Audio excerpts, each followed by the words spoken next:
సామాన్య మానవులకు అవసరమైనటువంటి ఏ వస్తువైనా గూడా మ్యానుఫ్యాక్చరింగ్ తయారీ అంతా ప్రప్రథమంగా చైనా నుంచి తర్వాత అంటే అట్లా ఏషియన్ కంట్రీస్ నుంచే రాబోతుంది గదా! వస్తుంది. వస్తోంది కానీ అదేమి ఇండిపెండెంట్ కాదు వాళ్ళందరికీ. ఇది నేను నీకు టెక్నాలజీ ఇస్తాను, బ్రాండింగ్ ఇస్తాను, ట్రేడింగ్ అవకాశం ఇస్తాను, నా మనీ ఇస్తాను అని చెప్పి కన్స్ట్రక్షన్ దగ్గర నుంచి ఫస్ట్‌లో ఇన్వెస్ట్ చేసింది అమెరికానే. ఇక్కడ లేదు. కరెక్టేనండి. మీరు అది 2 రకాలుగా ఇప్పుడు అమెరికానే చైనాని ఓకే.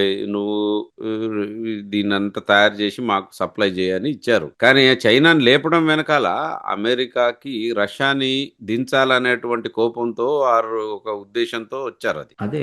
అక్కడ కూడా మీరు చెప్పింది దాంట్లో నేను చెప్పింది అదే. ఎప్పుడూ కూడా ట్రేడ్‌తో పాటు గ్లోబల్ సెక్యూరిటీ ఆ కంట్రీకి కానీ, వీళ్ళకి కానీ దాన్ని ముడిపెట్టుకునే చేసింది అమెరికా.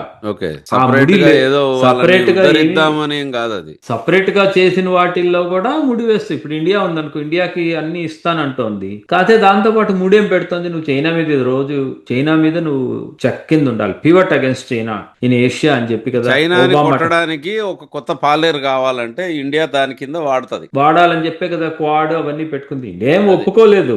ఒప్పుకోలేదు. బట్ విషయం ఏందంటే అది ఆ టైపు మీకు సమ్మరీతో చెప్పింది అదే.